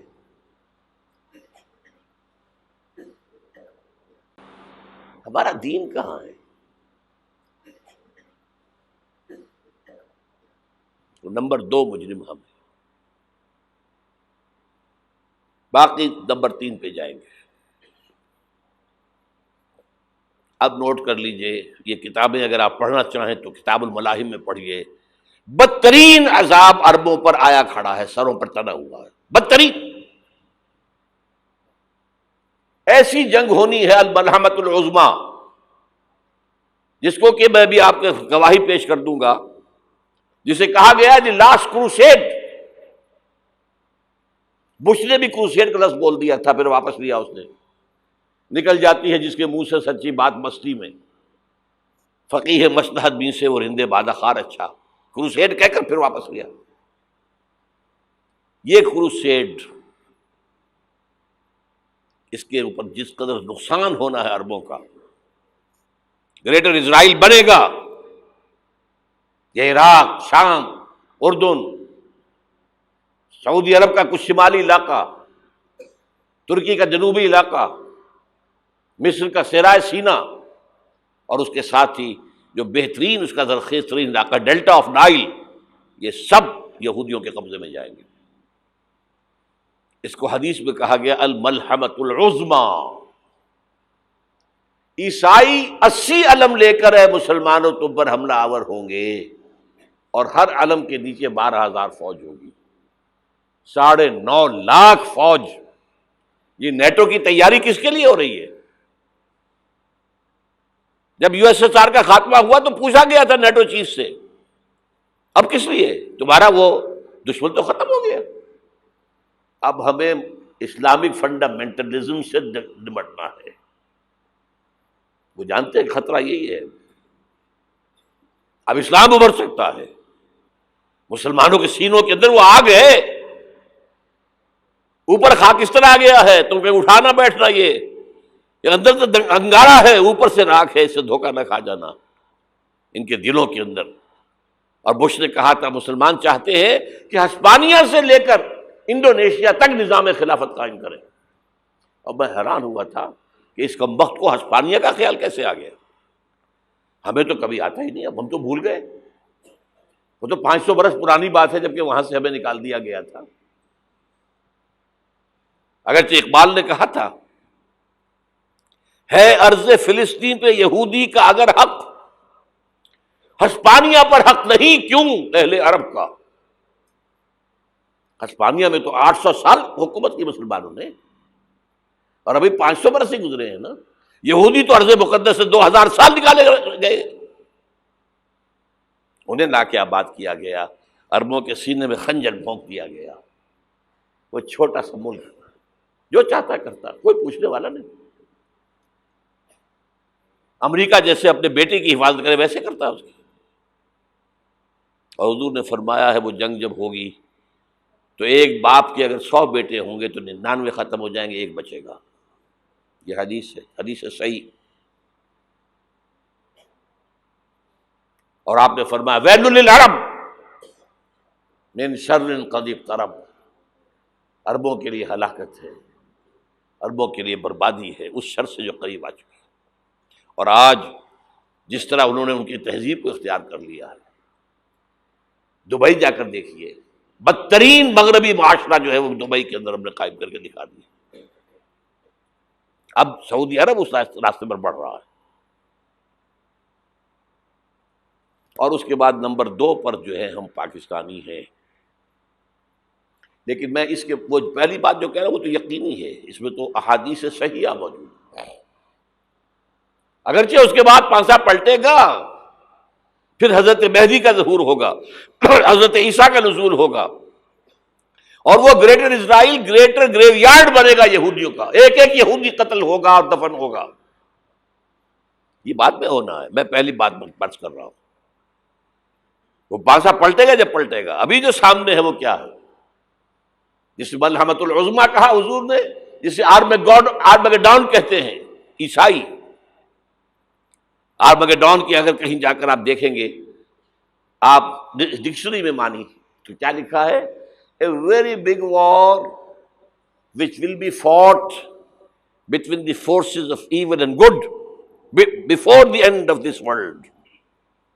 اس دنیا کے خاتمے سے پہلے خیر اور شر کی قوتوں کے درمیان بہت بڑی جنگ ہوگی۔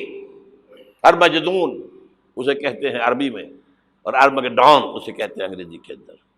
اور یہ بائبل کی آخری کتاب کے اندر ہے، جو اس میں کہ مکاشفات یوحنا، ریولیشنز آف سینٹ جان. یہ تو میں کہہ رہا ہوں یقین کے ساتھ، اور زیادہ دور نہیں ہے، آیا چاہتا ہوں. اس لیے کہ یہودیوں کا اور عیسائی جو کنزرویٹوز ہیں، نیو کنزرویٹوز، ان کا 5 نکاتی ایجنڈا ہے متفق علیہ، جس کے تحت کہ یہ جنگ صلیبی شروع کی گئی ہے. وہ سن لیجئے آپ. آرمیگیڈون نمبر 1، گریٹر اسرائیل قائم ہو جانا اس کے نتیجے میں نمبر 2، مسجد اقصی اور قبۃ الصخرہ کو گرانا نمبر 3، وہاں 3rd ٹیمپل، وہ مسجد جو حضرت سلیمان نے بنائی تھی 1000 قبل مسیح میں، پھر برباد کی تھی نبوکدنضر نے، دوبارہ بنائی گئی، پھر دوبارہ ختم ہوئی 70 عیسوی تک گری پڑی ہے. ان کا خانہ کعبہ گرا ہوا ہے 70 عیسوی سے لے کر آج تک. ایک دیوار ہے ویلنگ وال، جہاں جاتے ہیں، روتے ہیں، پیٹتے ہیں، ماتم کرتے ہیں، وہاں وہ بنے گا 3rd ٹیمپل. اور نمبر 4، اس میں لا کر رکھا جائے گا تخت حضرت داؤد کا. یہ تخت کہاں ہے اس وقت؟ یہ لندن شریف کے اندر، جو ان کی پارلیمنٹ کا جو چرچ ہے، ویسٹ منسٹر ایبے، اس میں رکھا ہوا ہے. ایک پتھر تھا جس پر بٹھا کر حضرت داؤد کی تاج پوشی ہوئی، پھر حضرت سلیمان کی ہوئی، پھر وہ پتھر رکھ دیا گیا جب حضرت سلیمان نے بنایا ہیکل مسجد اقصی، وہاں رہا وہ. ہر بادشاہ جو تھا یہودی اسی کے اوپر بٹھا کر اس کی تاج پوشی ہوتی تھی. سن 70 میں ٹائٹس نے گرایا اسے، ہیکل کو، وہ پتھر لے گیا، وہاں سے روم گیا، روم سے آئرلینڈ گیا، آئرلینڈ سے اسکاٹ لینڈ آیا، اسکاٹ لینڈ سے انگلینڈ آیا، اور اب وہ رکھا ہوا ہے 14ویں صدی عیسوی سے آج تک. وہ ویسٹ منسٹر ایبے میں رکھا ہوا، ایک کرسی کی سیٹ میں اسے بنا دیا گیا ہے تخت کی شکل میں. اب انگریزوں میں کوئی ملکہ ہو، کوئی بادشاہ ہو جس کی بھی تاج پوشی ہونی اس میں ہوتی. یہ لا کر رکھا جائے گا 3rd ٹیمپل میں، اور اس پر یہودیوں کے خیال کے مطابق ان کا مسیحا آئے گا جو مسیح دجال ہوگا. عیسائیوں کے خیال کے مطابق حضرت عیسیٰ آئیں گے، وہ ہمارا بھی خیال ہے حضرت عیسیٰ آئیں گے علیہ السلام. بہرحال یہ تو بات کی باتیں ہیں نا. اس وقت جو میں عرض کر رہا ہوں، عربوں پر بہت بڑا عذاب، اور پاکستان کا معاملہ البتہ یہ ہے، میں یقین سے نہیں کہہ سکتا. ہینگنگ ان دی بیلنس، ہو سکتا ہے اللہ تعالی ہم پر رحم فرمائے، ہو سکتا ہے، اگرچہ اس کی کچھ شرائط ہوں گی. چمن کے مالک اگر بنا لیں موافق اپنا شعار، اب بھی چمن میں آ سکتی ہے پلٹ کر چمن سے روٹھی بہار، اب بھی ہو سکتی ہے. اور یہ بھی ہو سکتا ہے کہ اللہ تعالیٰ نے معجزانہ طور پر ہمیں ملک دیا، ہم نے اللہ سے بدعہدی کی، وعدہ خلافی کی، غداری کی، لہذا سزا دی جائے اور ہم سے یہ ملک چھین لیا جائے. It's just possible. دور نہ سمجھے اسے، انہونی بات نہ سمجھے. جو گھیراؤ ہو رہا ہے آپ کا، آپ کے مغرب میں نیٹو فورسز اور مشرق میں بھارتی فورسز گدھوں کی طرح بیٹھے ہوئے انتظار کر رہے ہیں پاکستان اور ڈسٹیبلائز ہو جائے، یہاں اور بدامنی ہو جائے. اب لاہور میں پھر آج دھماکے ہو گئے ہیں. 2 دن پہلے کا دھماکہ میں سہ کے آیا ہوا ہوں، آپ کے سامنے بیٹھا ہوں. وہ جانیں بچی ہیں، جو ہماری اکیڈمی کا حشر ہوا وہ تو میں آپ کو نہیں بتا سکتا. یہ سارا کیوں ہو رہا ہے؟ تاکہ یہاں بدامنی ہو جائے اور ہمیں جواز مل جائے. مغرب سے نیٹو فورسز داخل ہو جائیں، مشرق سے بھارتی فورسز آ جائیں، اور ہمارے ایٹمی دانت توڑ کر اور پھر ہمیں بھارت کے سامنے ڈال دیا جائے. Now do as you like. یہ ان کا نقشہ ہے. ہوگا کیا وہ اللہ جانتا ہے، ہوگا وہ جو اللہ چاہے. لیکن اللہ کا چاہنا جو ہے وہ کس پر منحصر ہے؟ یہاں انقلاب برپا کرو، یہاں اسلام لاؤ.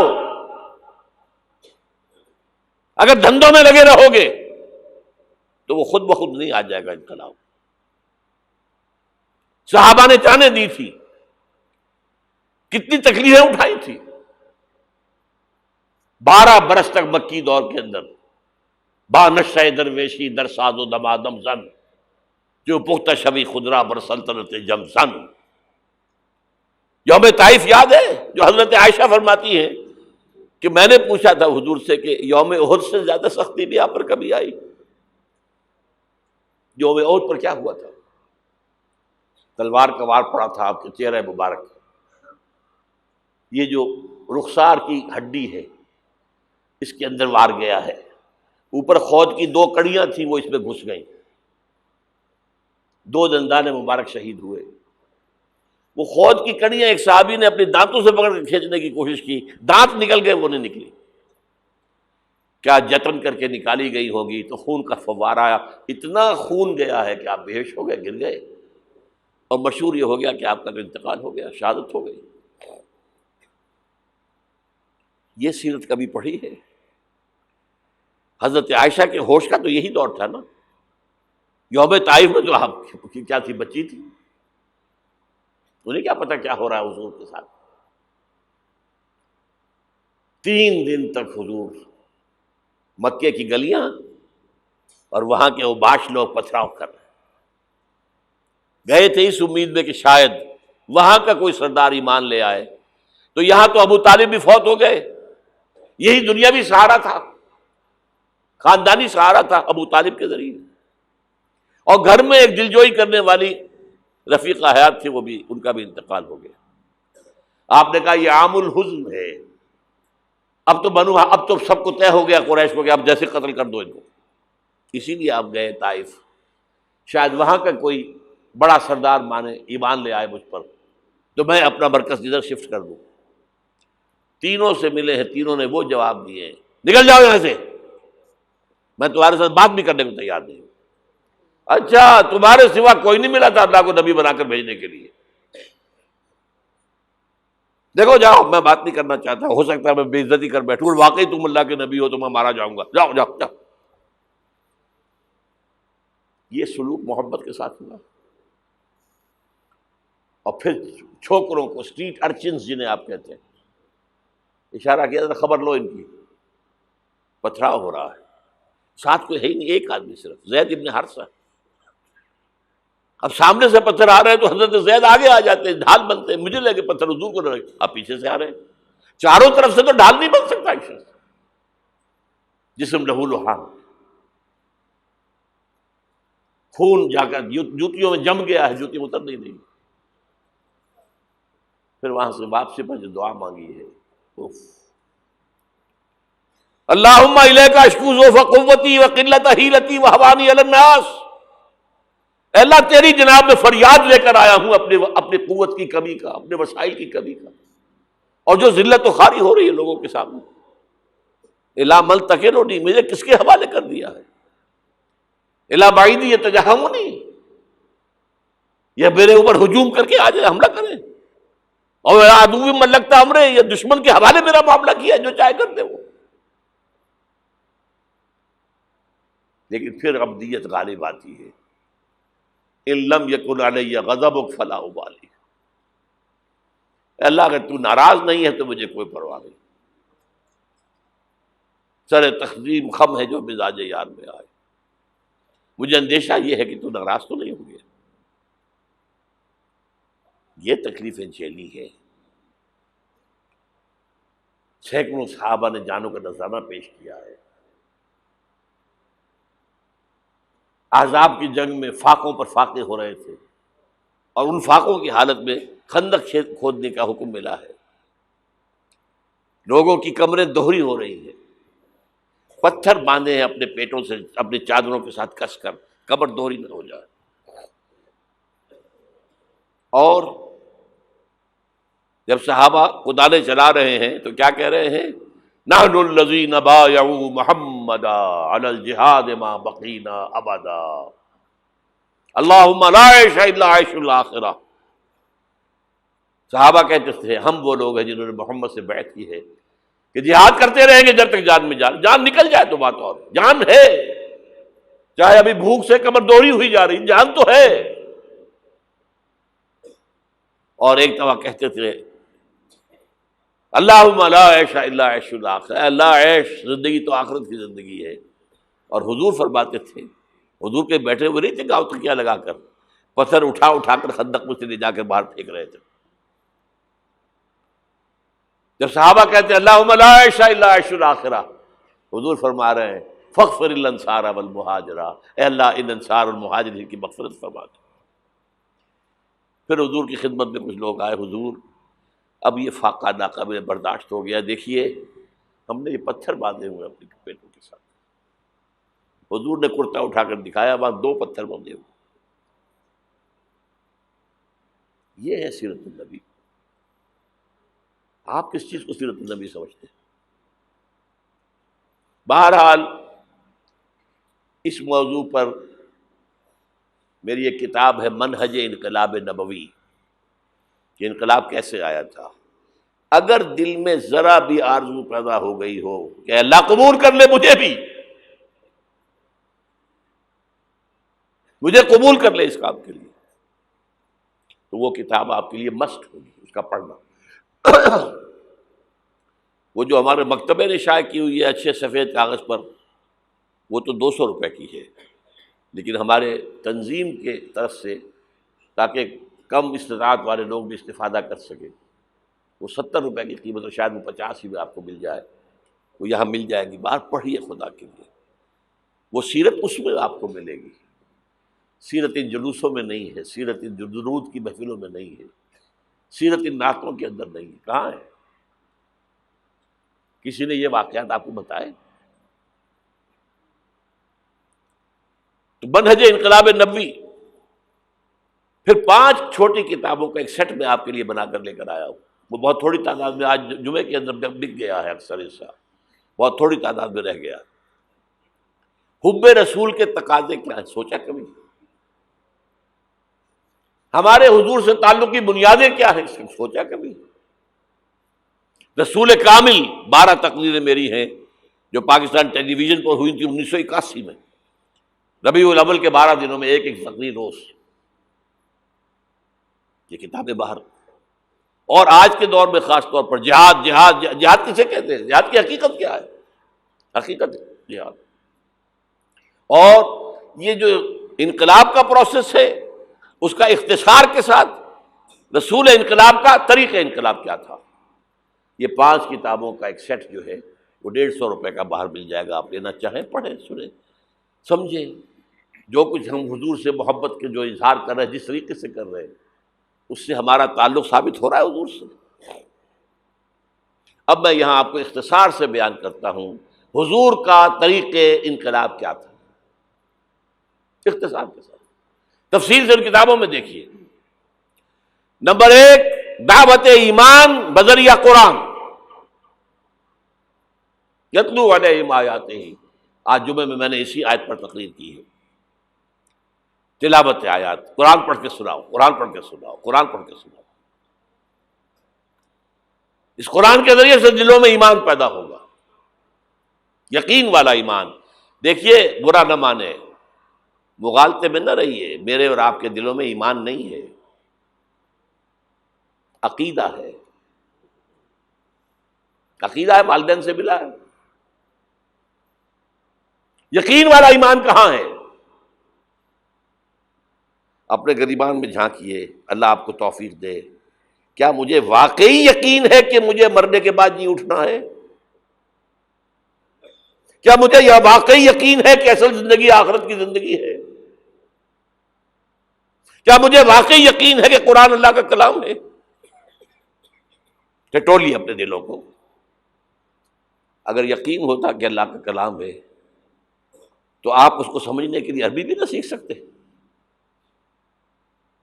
انگریزی آپ پڑھیں، اور پڑھی آپ نے ایسی کہ انگریزوں کو پڑھا دیں؟ کیا نہیں کیا؟ پی ایچ ڈیز کر رہے ہیں، کون کون سے فنون نہیں سیکھے، ڈاکٹر، اتنی عربی نہیں سیکھی۔ تمہارا دعویٰ ہے کہ تمہارا یقین تھا میری کتاب پر، اللہ پوچھے گا تمہارا سلوک کیا تھا میری کتاب کے ساتھ؟ تم نے پڑھا اس کو، سمجھا اسے سمجھنے کے لیے عربی سیکھی؟ نہیں، تو تم جھوٹ بول رہے ہو، تمہارا کوئی ایمان نہیں تھا میری کتاب۔ ما آمن بالقرآن من استحل محارمہ، جنہوں نے سود کو اپنے پورے نظام کی جڑ بنیاد بنایا ہو، ان کا ایمان کوئی ہے اللہ پر؟ حضور فرماتے ہیں کہ جس شخص نے حرام کسی شے کو اپنے لیے حلال کر لیا اس کا کوئی ایمان نہیں۔ دوبارہ آج بھی کرنا ہے تو دوبارہ ایمان پیدا کرنا ہوگا، ایمان، عقیدہ نہیں، ایمان، صرف لپ سروس نہیں، اقرار باللسان نہیں، تصدیق بالقلب۔ جو لوگ آئے جن کے دلوں میں ایمان پیدا ہوا، پھر ان کا تزکیہ کیا، تطہیر فکر، تصفیہ قلب، تجلیہ روح، تزکیہ نفس، اندر کا باطن دھو دیا قرآن نے۔ کیوں بجاں در رفت جہاں دیگر شبد، جہاں چو دیگر شد جہاں دیگر شبد۔ یہ قرآن جب کسی انسان کے اندر اتر جاتا ہے، اس کے اندر کی مکمل اوور ہالنگ، مکمل صفائی، دماغ کی صفائی غلط نظریات سے، دل کی صفائی غلط نیتوں سے، غلط ارادوں سے۔ نمبر 3، انہیں جمع کرو، طاقت بناؤ بیعت کے ذریعے سے۔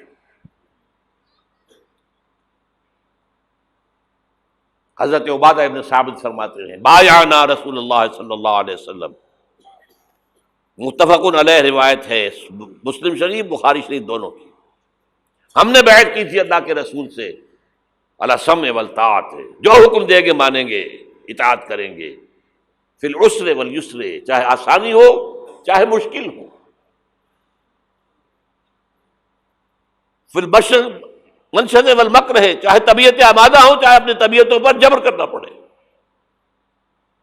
وعلی اثرۃ علینا، اور اس پر چاہے ہمارے علاوہ کسی کو آپ ترجیح دے دیں، ہم پر امیر بنا دیں، ہم یہ نہیں کہیں گے یہ نووارد ہے اور آج آپ اس کو ہم پر امیر بنا رہے ہیں، ہم آپ کے پرانے جانثار نہیں، it will be your prerogative, آپ کا اختیار ہوگا جسے چاہے امیر بنائیں، وَأَلَّا نُنَازِعَ الْأَمْرَ أَهْلَهُ، اور جنہیں امیر بنائیں گے ان سے جھگڑیں گے نہیں، وَعَلَىٰ أَن نَقُولَ بِالْحَقِّ أَيْنَمَا كُنَّا لَا نَخَافُ فِي اللَّهِ لَوْمَةَ لَائِمٍ، ہاں جہاں بھی ہوں گے حق بات کہیں گے، ضرور مشورہ ضرور دیں گے، کسی کے روب سے، کسی کی طرف سے استہزاء کے خوف سے ہم اپنی زبان بند نہیں کریں گے۔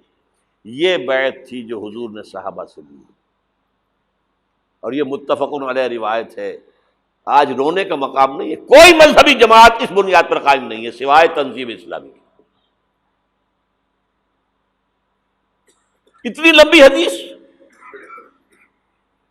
Complete constitution of an Islamic revolutionary party, حزب اللہ کی مکمل جو ہے اساس موجود ہے۔ بیعت تو پرانے زمانے کی باتیں ہیں، آج تو اور طرح کی جماعتیں بنتی۔ چوتھا مرحلہ کیا تھا؟ جب تک طاقت کافی نہ ہو، تمہیں ستائیں تو مار کھاؤ، جوابی کارروائی کوئی نہ کرنا، you have to buy time, ابھی تمہاری تعداد بہت کم ہے، اگر تم وائلنٹ ہو جاؤ گے ختم کر دیے جاؤ گے، کچل دیے جاؤ گے، چاہے وہ تمہارے ٹکڑے کر دیں، کوئی جوابی کارروائی نہیں۔ خباب بن الارت رضی اللہ تعالیٰ عنہ کا واقعہ تو اہم ہے نا، آج میں جمعے میں بھی سنا چکا ہوں۔ بلایا گیا، آؤ خباب، آ گئے، ان کی نگاہوں کے سامنے دہتے ہوئے انگارے زمین پر بچھائے گئے، اتارو کرتا، اتار دیا، لیٹ جاؤ ان پر، لیٹ گئے، کھال جلی، چربی پگھلی، انگارے ٹھنڈے ہوئے۔ اب ایسا شخص سوچئے اگر اسے اجازت ہو تو دو چار کو مار کر مرے گا نا، مجھے روسٹ کرنے چلے ہیں، یہ زندہ کباب بنانے چلے ہیں، ڈیسپریٹ انسان ایک دو کو مار کر مرتا ہے، اجازت نہیں ہے۔ کفو ایدیکم، ہاتھ رو کے رکھو۔ یہ سیرت کی چیزیں، یہ موتی کہاں سے ملیں گے آپ کو؟ منہج انقلاب نبوی ضرور پڑھیے،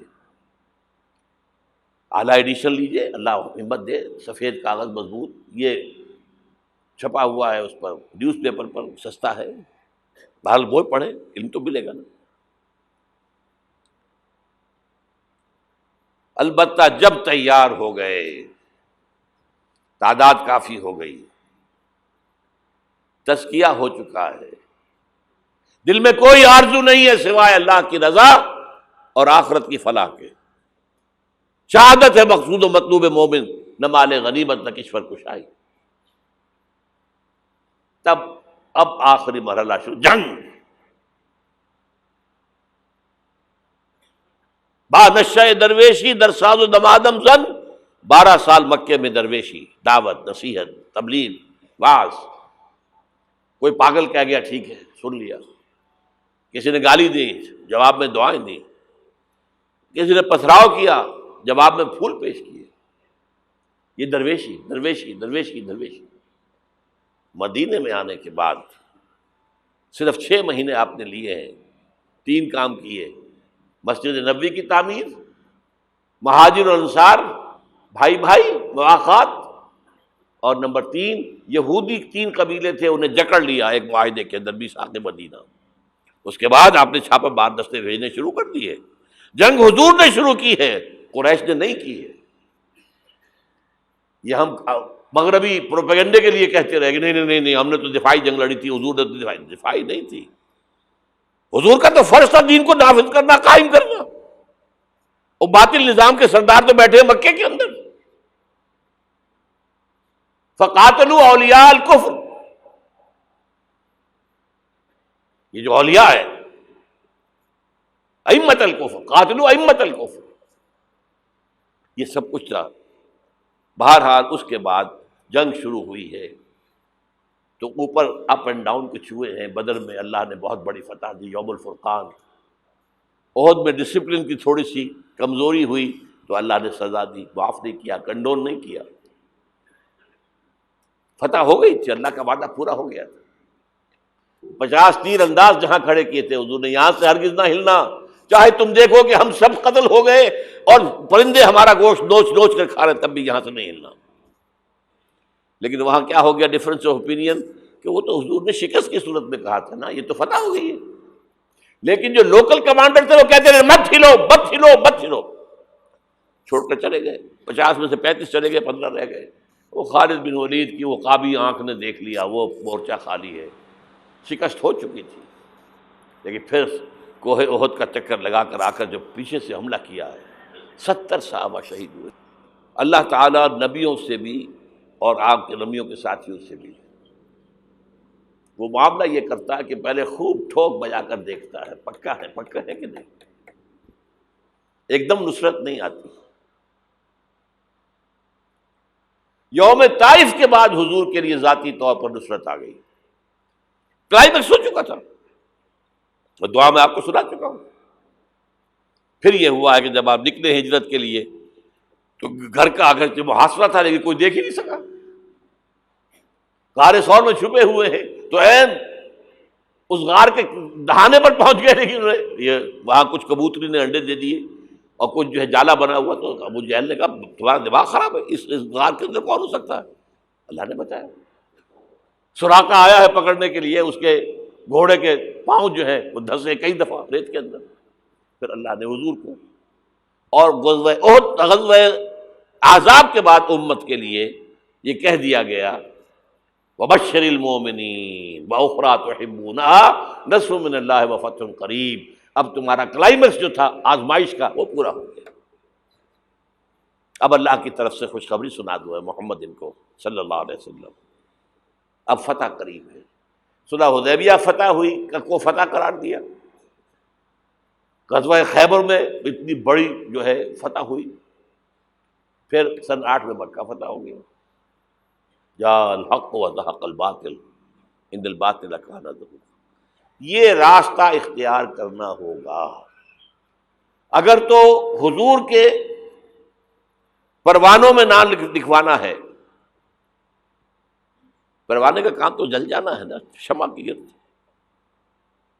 شمع محمدی کے پروانے بننا، دعویٰ کرنا آسان کام ہے، بننا تو بہت مشکل۔ یہ راستہ اختیار کریں، دعوت ایمان بذریعہ قرآن، تنظیم بذریعہ بیعت، تزکیہ بذریعہ قرآن، پھر پیسو ریزسٹنس جب تک طاقت کافی نہ ہو کوئی جوابی کارروائی نہیں، کیپ یور ہینڈز فولڈڈ کفوا ایدیکم، اور پھر جب طاقت کافی ہو ٹکرا جاؤ۔ با نشہ درویشی در ساز و دمادم زن چوں پختہ شبی خدرا بر سلطنت جمزم۔ اب ٹکراؤ، ٹکر۔ آج اس کا ایک بدل ہے، دو طرفہ جنگ کی بجائے یک طرفہ جنگ بھی آج چل رہی ہے دنیا کے اندر۔ اگر آپ تعداد کافی ہے، کمیٹڈ لوگ ہیں، جان دینے کو تیار ہیں، شہادت مطلوب و مقصود اور جماعت ہے، ڈسپلن ہے، تو آئیے میدان میں، بلاک کیجئے، گھیراؤ کیجئے، گولیاں چلے سینوں پر کھائیے، بالآخر فوج سرنڈر کرے گی۔ جیسے نظام مصطفیٰ کی تحریک میں بریگیڈیئر محمد اشرف گوندل نے لاہور میں کہہ دیا تھا، بس اب ہم مزید فائرنگ نہیں کریں گے، کہ جماعت تیار ہو، نیتیں درست ہو چکی ہوں، تزکیہ نفس ہو چکا ہو، منظم ایک امیر کے ساتھ بیعت کر کے اس کے حکم پر عمل ہو رہا ہو۔ اگر یہ راستہ اختیار کریں، اللہ آپ کو توفیق دے، آپ کو ہمت دے، اور یہ اللہ پر احسان نہیں ہے۔ اگر اللہ آپ کو اس کے لیے قبول کر لیے تو اس کا احکام، اب اس کا اپنے اوپر احسان مانو۔ یمنون علیک ان اسلموا قل لا تمنوا علی اسلامکم، اے نبی یہ بدو آپ پر احسان دھر رہے ہیں کہ ہم ایمان لے آئے، اسلام لے آئے، ان سے کہہ دیجیے میرے اوپر اپنا احسان نہ دھرو، بل اللہ یمن علیکم ان ہداکم للایمان، اللہ کا احسان مانو کہ اس نے تمہیں ہدایت دی ہے۔ منت بنے کہ خدمت سلطان ہمیں کنی، تم بادشاہ کے اوپر اپنا احسان نہ دھرو کہ تم بادشاہ کی خدمت کر رہے ہو۔ منت شناس ازو کہ بخدمت بداشتت، اس کا احسان مانو کہ اس نے تمہیں اپنی خدمت کے لیے قبول کر لیا۔ شہنشاہ ارض و سما ہمیں قبول کر لے، ہمارا تن من دھن اس میں لگ جائے، اللہ تعالیٰ شہادت کی موت دے دے، جس کے لیے حضور نے تمنا کی ہے۔ پتہ نہیں آپ کو معلوم ہے کہ نہیں، ایسی زوردار حدیث، لَوَدِدتُّ أَنْ أُقْتَلَ فِي سَبِيلِ اللَّهِ ثُمَّ أُحْيَا ثُمَّ أُقْتَلَ ثُمَّ أُحْيَا، میری بڑی خواہش ہے کہ میں اللہ کی راہ میں قتل ہو جاؤں، پھر زندہ کیا جاؤں، پھر قتل کیا جاؤں، پھر زندہ کیا جاؤں، پھر قتل کیا جاؤں۔ لیکن ایک قانون ہے، رسول قتل نہیں ہو سکتے۔ کتب اللہ لأغلبن أنا ورسلی، رسولوں کے باب میں اللہ کا فیصلہ یہ ہے، رسول غالب آ کے رہتے۔ دیکھیے اگر تو یہاں پر اس پاکستان میں اس طرز کا کام آگے بڑھے، جو بھٹک رہے لوگ، یہ بدنیت نہیں ہے، راستہ معلوم نہیں، لوگ جو ہیں اپنی جان ہتھیلی پر رکھ کر میدان میں آ گئے، اب ان کے خلوص میں کیا شک ہے، لیکن راستہ معلوم ہونا بہت ضروری ہے۔ چراغ نشان راہ دکھاتے تھے جو ستاروں کو، ترس گئے ہیں کسی مرد راہداں کے لیے، راستہ دکھانے والا نہیں ہے۔ یہ راستہ ہے، اس راستے پر غور کیجئے، اس پر فکر کیجئے، سوچئے، جو میں نے چیزوں کا ذکر کیا ان کا مطالعہ کیجئے، پھر اللہ ہمت دے، آپ کبھی لاہور آئیے، مجھ سے بات کیجئے، اگر آپ کے خیال میں نے کوئی چیز غلط لکھی ہے، غلط کہی ہے، مجھے سمجھائیے، میں آپ کا احسان مند ہوں گا۔ آئے، کوئی لاہور دور تو نہیں ہے، آپ چھوٹے سے چھوٹے کام کے لیے صبح جاتے شام کو آ جاتے، اب تو آپ کے پاس موٹر وے بھی بہت آسان بن گئی ہے۔ لیکن یہ کہ محض یہ سال بہ سال ایک جلسہ کر لینا، ایک تقریب منعقد کر لینا، اس سے تو کچھ نہیں ہوتا۔